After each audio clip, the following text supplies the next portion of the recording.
la présidentielle qui aurait été houleuse et de permettre aux deux fortes personnalités de la République d'établir des couloirs de transmission pour que le message puisse bien circuler aux fins de créer une sorte d'entente, une sorte de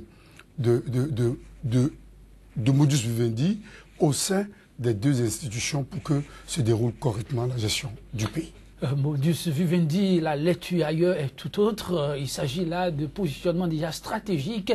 Le poste de président de la commission des lois aux mains des fidèles du régime ou du fil conducteur du régime, je vais parler de Patrice Talon, et le poste de secrétaire, deuxième secrétaire parlementaire, aux mains de Dagbert Sossou. Pour d'aucuns, c'est des positionnements qui ne trompent pas, qui traduisent, on ne peut plus dire, la volonté d'un homme rapidement contrôler un certain nombre de choses. Non, c'est allé trop vite en besogne. Oui, c'est vrai, Dagbert Sossou, comme Agbele Sessi, a été les premiers soutiens du président Talon pour les élections présidentielles. Mais je crois que cela va au-delà. Hein. Personne au sein de l'hémicycle ne s'est prononcé contre les réformes. Donc on sent quand même une adhésion assez large, hein, au sein de l'hémicycle pour accompagner les réformes du président Talon.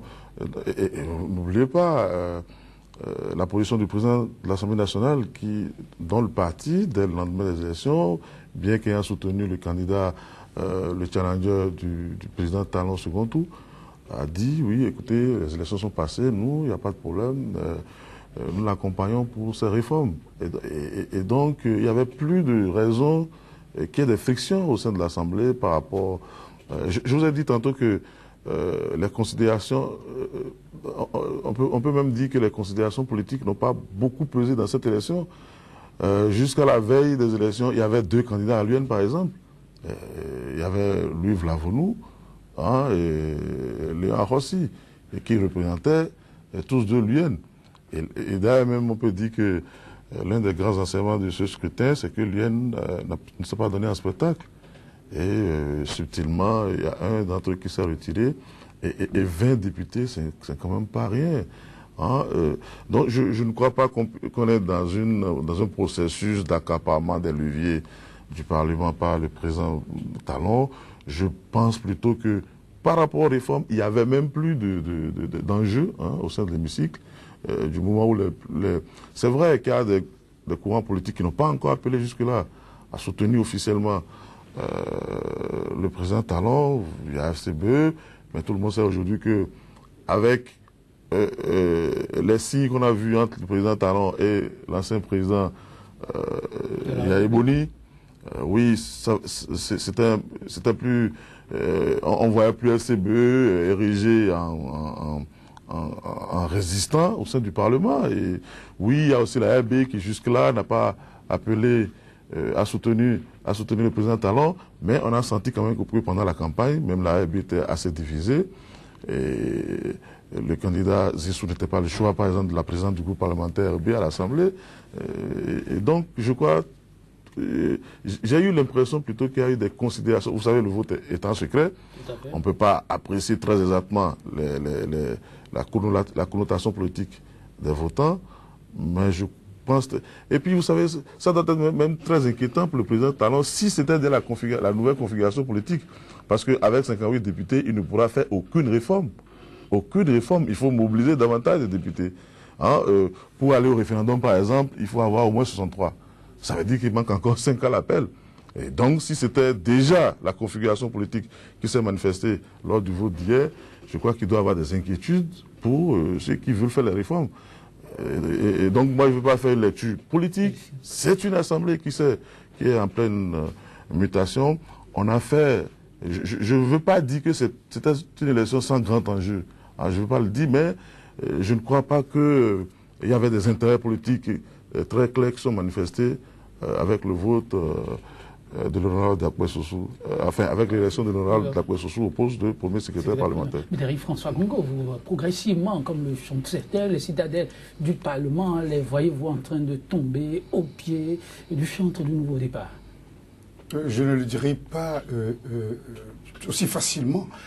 Parce que la volonté du chef de l'État d'avoir une majorité confortable pour faire passer ces réformes institutionnelles et politiques ne saurait voler la vedette à la nécessaire animation de la vie publique dont le Parlement se retrouve être le bastion principal. Nous devons être inquiets si, si au lieu d'avoir une confrontation des idées pour que jaillisse la vérité indispensable au développement, nous assistions à des colmatage, nous assistions à des accointances qui ne pourraient qu'être au détriment du peuple. Parce que nous le savons à la lecture des différentes relations que les députés ont toujours entretenues au sein de notre Parlement depuis l'avènement du renouveau démocratique, nous avons constaté un Parlement à géométrie variable. Un Parlement dans lequel on ne situe pas clairement l'opposition, la mouvance et éventuellement des centristes qui pourraient être amenés à permettre aux Béninois de voir une effervescence, une animation véritable de la vie publique. Si le président de la République arrivait à scorer jusqu'à 63 et plus pour amener le Parlement à autoriser le peuple à aller au référendum, on serait d'accord. Mais s'il tente de vouloir beaucoup plus, surfant sur la volonté des députés, des politiques, tels des mouches, de converger vers le nectar que constituerait le pouvoir, si tel est le cas, il y a des inquiétudes. Nous risquons d'aller vers un Parlement caisse de résonance, nous risquons d'aller vers un Parlement béni oui, et là, nous n'aurons pas la volonté, nous n'aurons pas la possibilité, au sein de l'opinion publique, au sein des objecteurs de conscience, de vivre les débats indispensables à l'adoption éventuellement ou au vote de certaines lois pouvant nous amener aux réformes institutionnelles et politiques.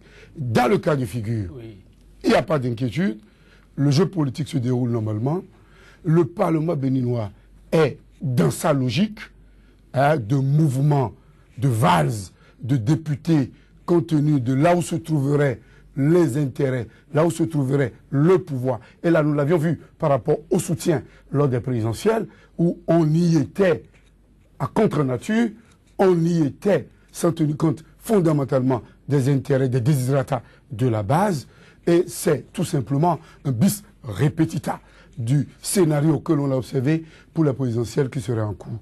Mais le président Talon ne peut pas lui refuser de vouloir une assise.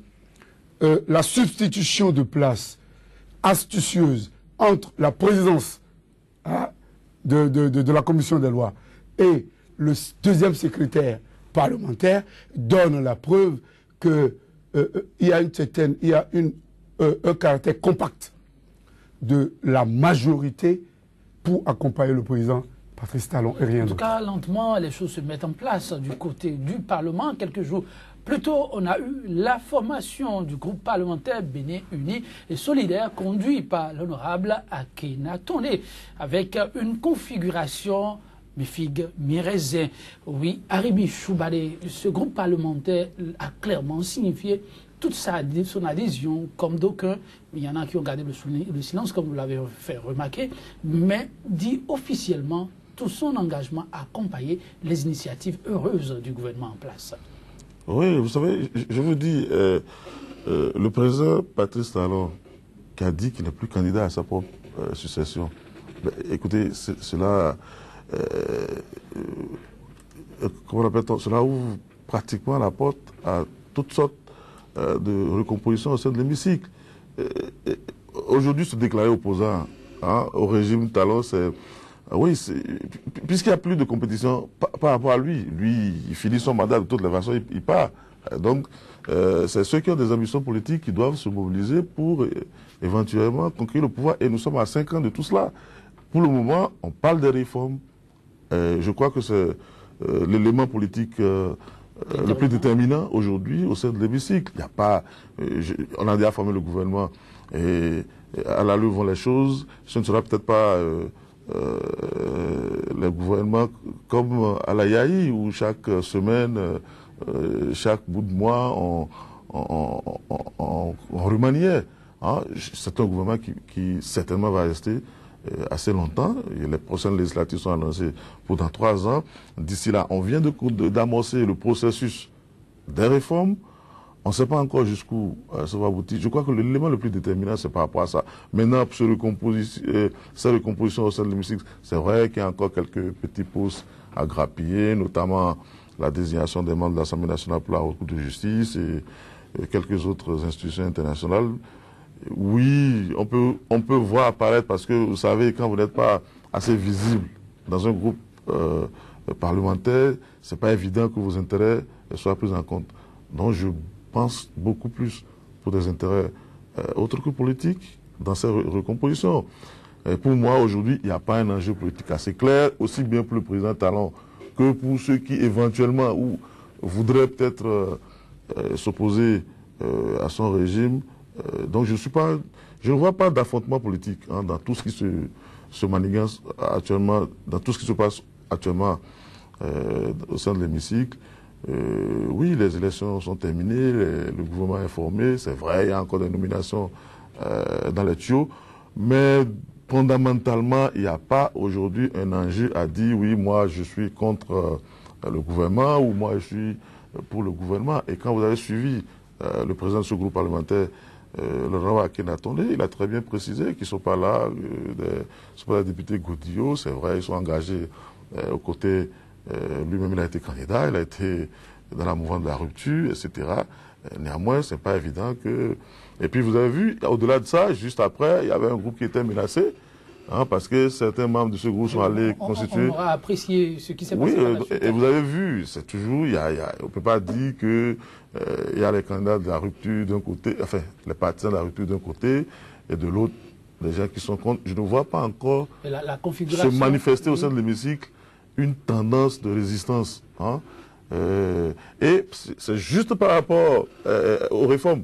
C'est sûr que quand d'autres questions vont venir à l'Assemblée nationale, on peut voir apparaître d'autres sensibilités ou d'autres expressions, parce que c'est comme l'a dit mon confrère, c'est un haut lieu d'expression, et ces expressions vont certainement se manifester. Mais par rapport aux réformes, je crois qu'aujourd'hui, dans tout le pays, il y a une sorte de, comment appelle-t-on, de consensus pour y aller. Peut-être aussi que lorsqu'on va venir sur les termes même de la réforme, il y aura des divergences. C'est possible. À l'étape actuelle, on est encore aux propositions, aux rondes d'observation, tout ce que vous voulez.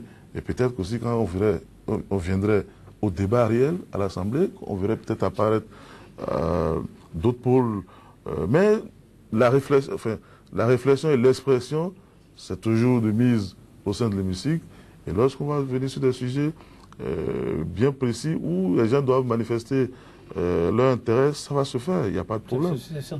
Par rapport à la configuration de ce groupe parlementaire, beaucoup de députés FCBE ont dû apporter leur grain à l'édifice afin que ce groupe soit.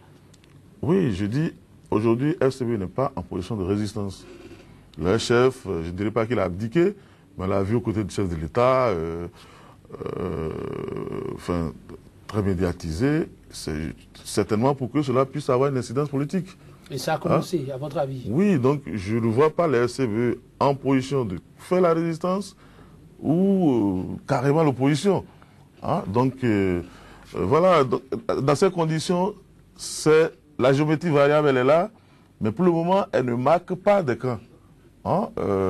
Oui, on attend de voir ce qui va se passer. Aujourd'hui, on ne peut pas tirer des conclusions sur ce qui se passe. Toujours de l'attentisme au niveau du Parlement béninois.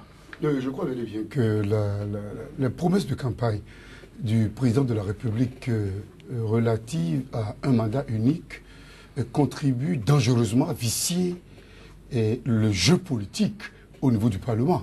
Parce que j'ai vu tout à l'heure, mon éminent collègue n'a pas pu clairement opiner sur cette question relative à l'existence politique des FCBE au niveau du Parlement, où on a constaté une implosion des FCBE, où on a contacté une débandade, je parlerai au niveau des FCBE, qui pourrait nous amener à avoir des unions, des conglomérats, des consortiums de façades, de circonstances qui pourraient imploser, qui pourraient éclater au fil des débats, comme l'a reconnu Arimi Choubadé. Je crois que lorsque l'on doit être élu sur la base d'un mandat renouvelable une fois, où le renouvellement du mandat se retrouve comme être une prime à la manière dont l'on a conduit le premier mandat, et que l'on assoit à ce débat aujourd'hui, c'est vrai que le président Patrice Talon, par rapport à cette promesse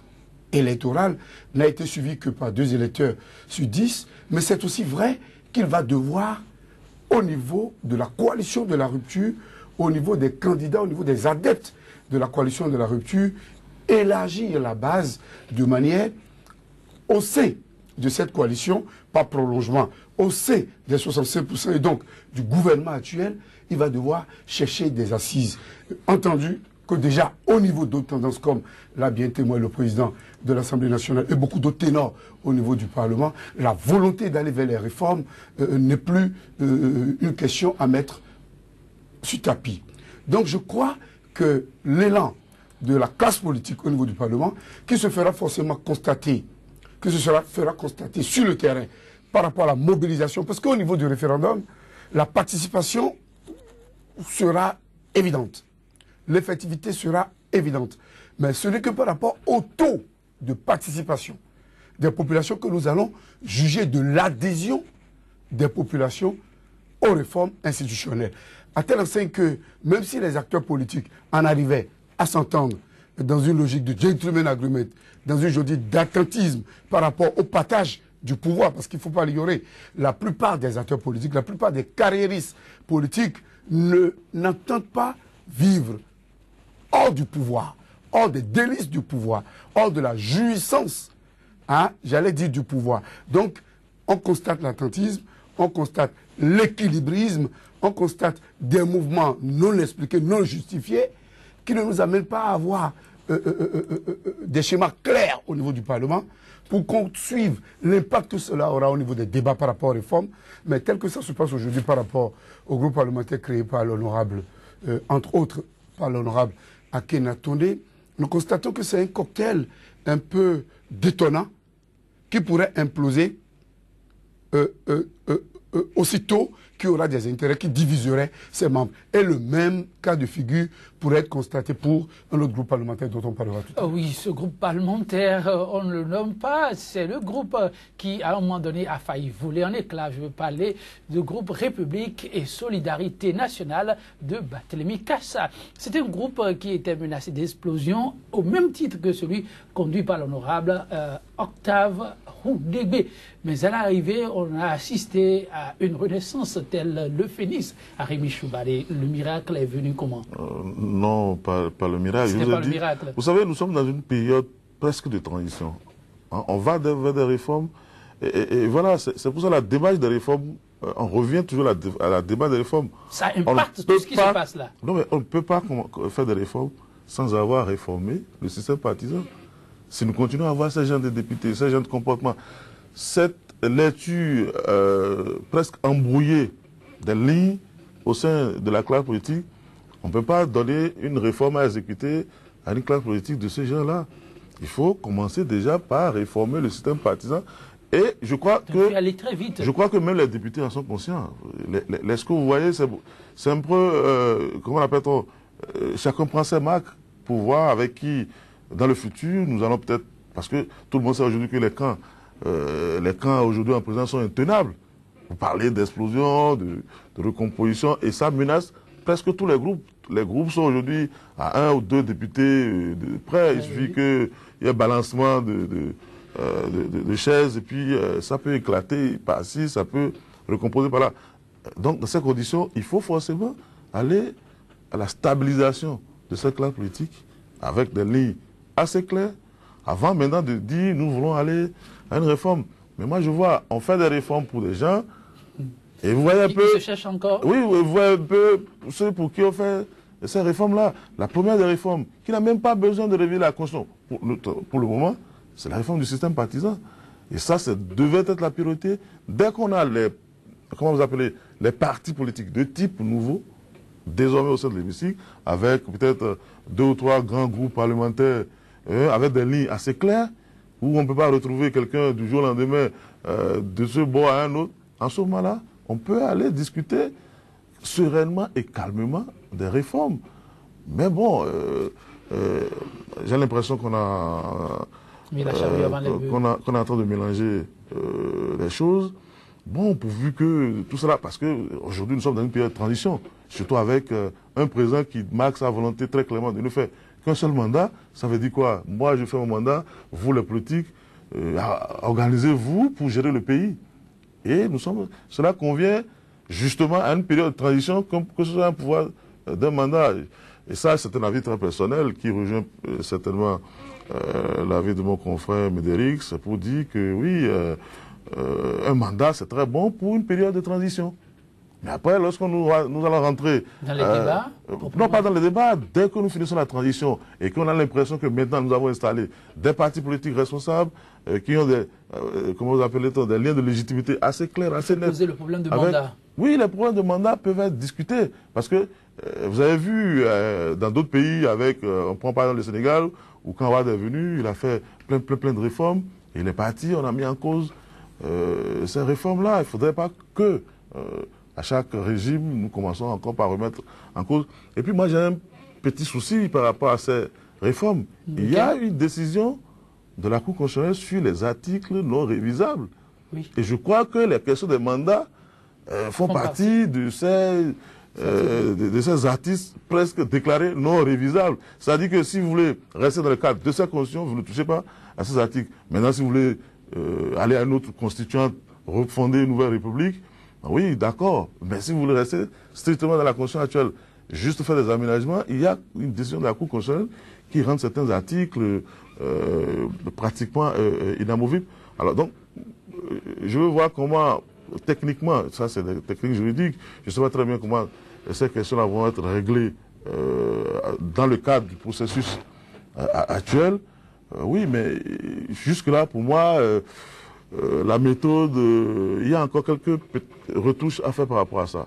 Quelques retouches à faire, Médéric, vous suivez. Ce qui s'est passé à l'Assemblée hier amène Arimi Choubale à repenser la question des réformes telle elle est actuellement débattue. Oui, c'était un duel qui ne disait pas son nom entre Barthélémy Cassa et Octave. Et on a vu les chaises se déplacer, des débauches encore. Et là, Arimi dit craindre si on aille.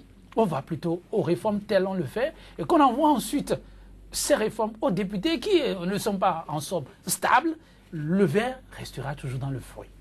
Je pense que les compromissions diverses auxquelles nous ont habitués les élus du peuple, les députés béninois, doivent laisser place à des compromis pour nous amener clairement à une discipline au niveau de l'Assemblée. Pour rejoindre à Arimi que l'on pouvait par...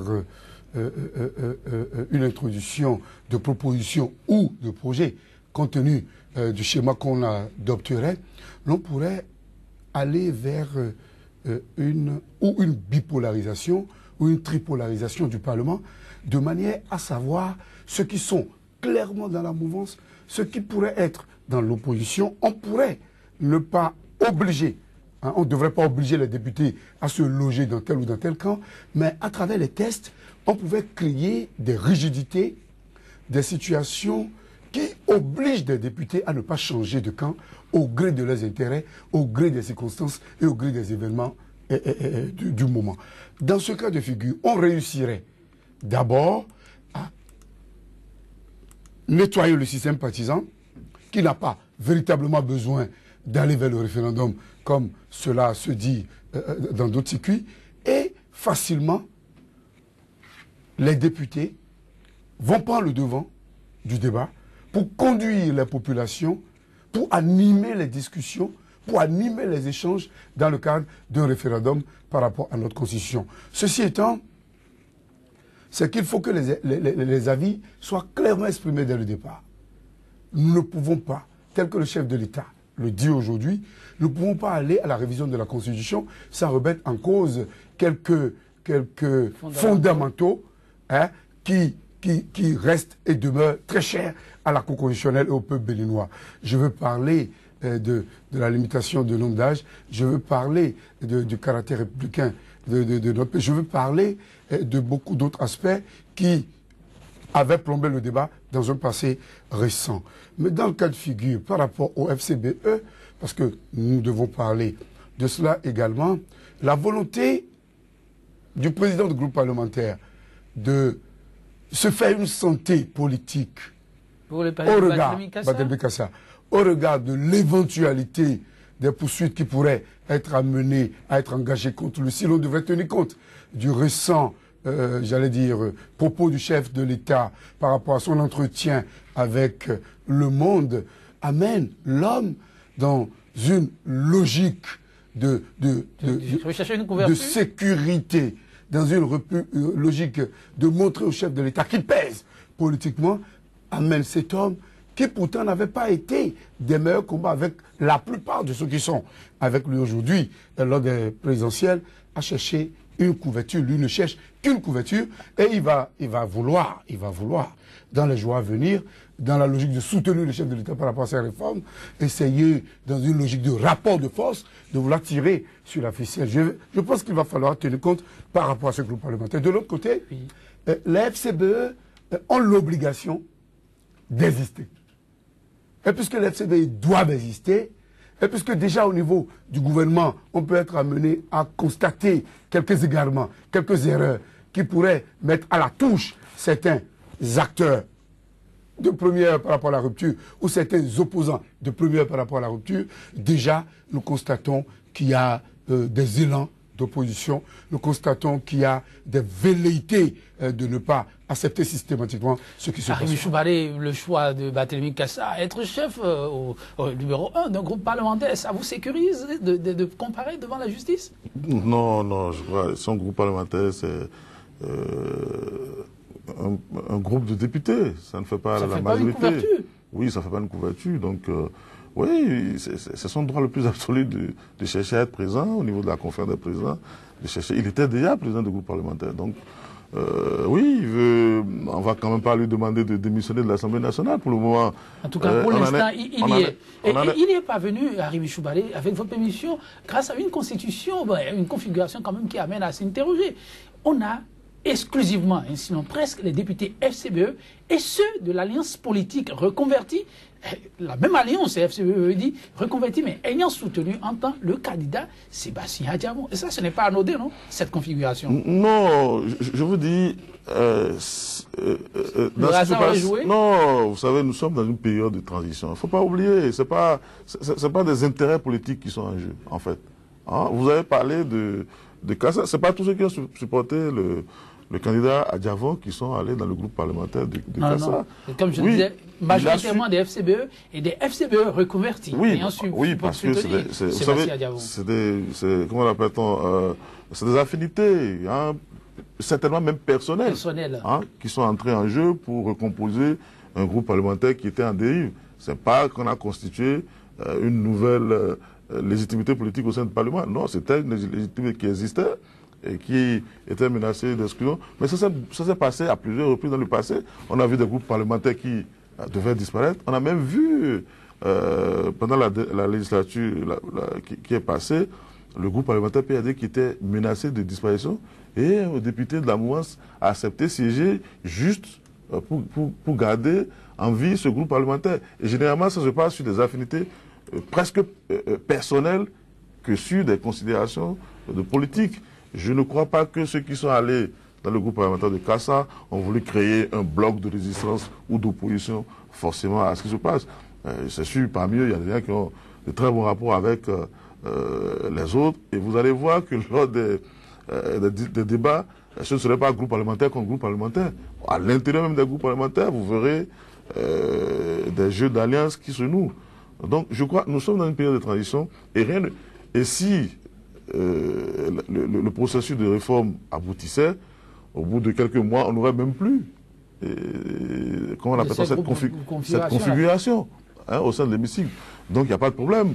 Pendant qu'on y est, puisque comment on appelle ça, la classe politique actuelle n'a pas encore été réformée, elle continue d'agir comme elle faisait auparavant. Donc, il n'y a pas de raison que du jour au lendemain, les gens cessent d'aller dans tous les sens, comme vous le regrettez, parce que cette classe politique a été habituée à ça, et aujourd'hui, rien ne les empêche de faire autrement.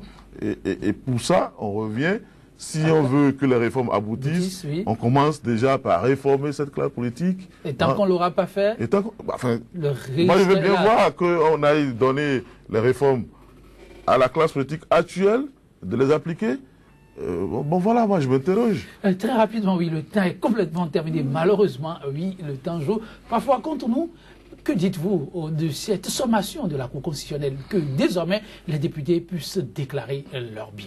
Très rapidement. Non, c'est un rappel d'une disposition législative qui existait. Jamais respecté à ce qui Oui, vous savez, ça aussi c'est une nouvelle loi qui n'existait pas. Donc c'était pas rentré dans les mœurs au niveau de l'Assemblée nationale de déclarer les biens à l'entrée ou à la sortie. Même au niveau du gouvernement, avant que ça ne rentre dans les habitudes, il a fallu plusieurs sommations, plusieurs rappels à l'ordre.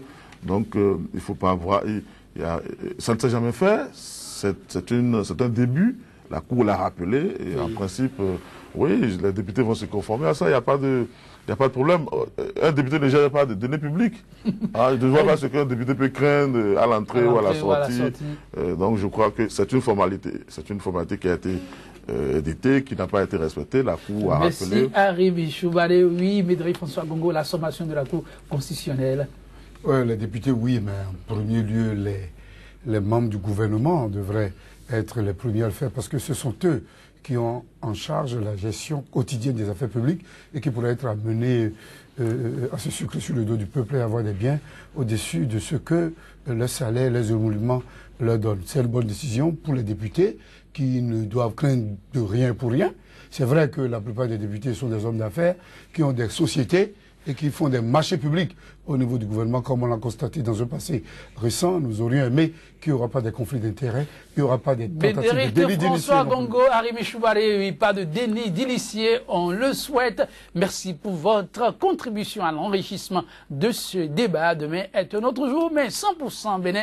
Lentement mais sûrement, la part d'aujourd'hui se referme et ce sera sur cette citation de Jean Jaurès. Je cite, « Il ne faut avoir aucun regret pour le passé, aucun remords pour le présent et une confiance inébranlable pour l'avenir. » Mesdames, Messieurs, merci pour cet instant passé en notre compagnie. Ce fut un plaisir. Je vous retrouve lundi pour un autre numéro de 100% Bénin. Oui, la semaine n'est pas terminée, certes, mais les manettes, je les laisse à Emmanuel Crépy qui retourne les commandes demain pour un autre numéro de 100% Bénin. À très vite donc sur Sika TV. L'information, n'oubliez non plus, c'est en continu. Merci.